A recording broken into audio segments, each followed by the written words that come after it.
روزی دهقانی با یک گاری پر از گلابی به بازار دهکده آمده بود. مردم گرد گاری دستی او به تماشای گلابی ها جمع شده بودند و عجب گلابی هایی بود.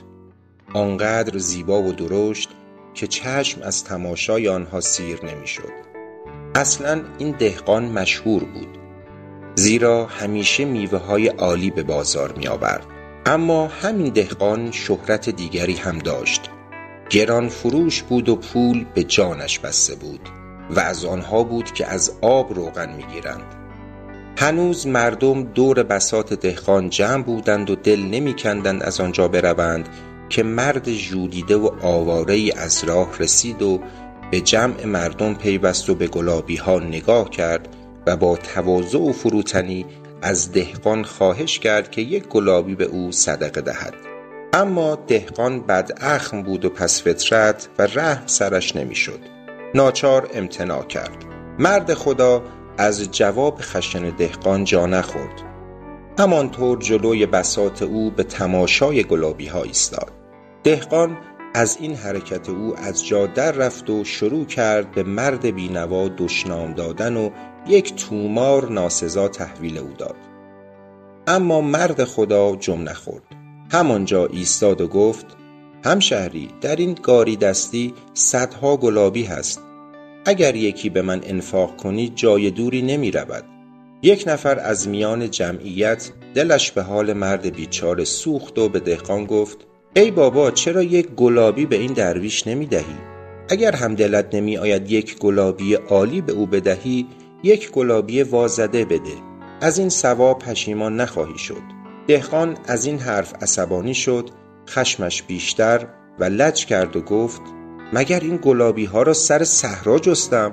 آنقدر پای آنها زحمت کشیدم که پدرم در آمده.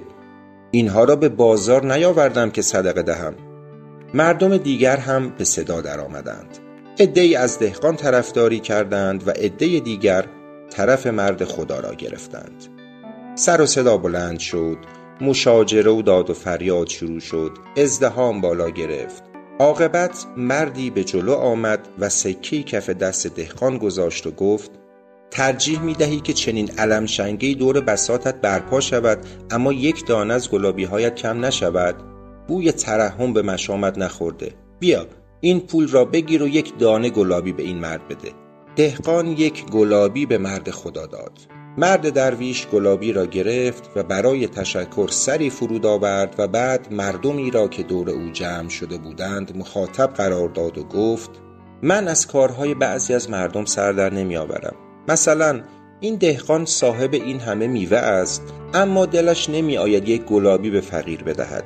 من وقتی می خواستم کشیش بشوم دار و ندارم را به مردم بخشیدم و اکنون در 7 آسمان یک ستاره ندارم.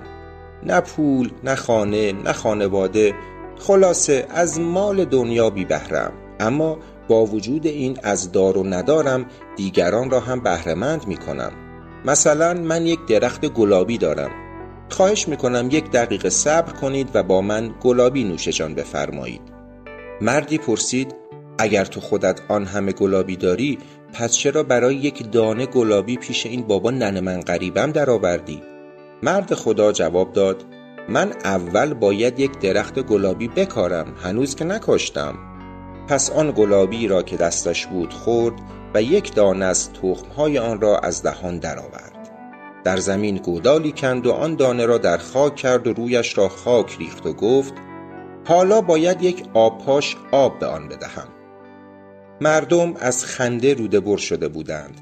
اما پسر بچه‌ای به عجله کوزه آبی آورد و به دست درویش داد و درویش کشته خود را آب داد و ناگهان همه مردم دیدند که نهال سبزی از زمین رویید. این نهال به عجله رشد کرد تا تنه درختی شد و آنگاه شاخه‌های سرسبز از تنه سر بیرون زدند و برگ‌ها شاخه‌ها را پوشاندند و درخت بلندتر و بلندتر شد و برگ‌ها و غنچه‌های بیشتری شکفتند و سرانجام شکوفه‌های گلابی مثل چلچراغ به درخت آویختند. در یک چشم به هم زدن شکوفه‌ها ریختند و گلابی‌های سبز کوچولو پدیدار شدند و گلابی‌های سبز زرد و قرمز شدند و درشت و رسیده درخت را پربار کردند و شاخه ها از سنگینی گلابی ها سر فرود آوردند. مردم از حیرت و تحسین کف زدند. مرد خدا که چشمهایش از خوشحالی برق میزد با قیافه خندان گلابی ها را کند و یکی یک دانه به مردم هدیه کرد. دهقان فروشنده که حاضر نبود یکی از گلابی ها را به درویش ببخشد با دهان باز ایستاده بود و این بذل و بخشش را تماشا می کرد. عاقبت کشیش آخرین گلابی را از درخت سحرآمیز کند و به مردم داد. بعد تبری را که بر شانه داشت برداشت و درخت را از زمین کند. درخت را گذاشت روی دوشش و از بازار بیرون آمد و مردم را که داشتند با لذت هرچه تمامتر گلابی می‌خوردند ترک گفت. دهقان میوه فروش با گاری دستیش همانجا ایستاده بود. او هم مثل مردم آنقدر کشیش را با چشم بدرقه کرد تا مرد خدا از نظر ناپدید شد. آنگاه دهقان متوجه گاریش شد و با حیرت و وحشت متوجه شد حتی یک دانه گلابی در گاری نیست و گاری خالی شده.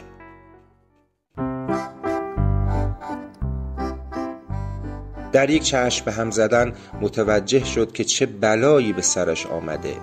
گلابی هایی را که مرد خدا بذل و بخشش کرده بود همه را از گاری دستی او برداشته بود و همه این هدیه ها از جیب مبارک او در آمده بود. دهقان همانجا مات ایستاده بود و به این بلای آسمانی می اندیشید و خوب که نگاه کرد دید که دسته گاریش هم کنده شده و توجه بیشتری که کرد متوجه شد که انگار با تبر دسته را قطع کردند. شستش خبردار شد که مرد درویش درخت را با تبر قطع نکرده بلکه این دسته گاری او بوده است که زیر تبر درویش ترق و تروق صدا می کرده است. دود از سر دهقان برخاست و به دنبال مرد خدا پا به دو گذاشت، اما هرچه بیشتر جست او را کمتر پیدا کرد، اما دستگاری را در کوچه پس کوچه ها یافت.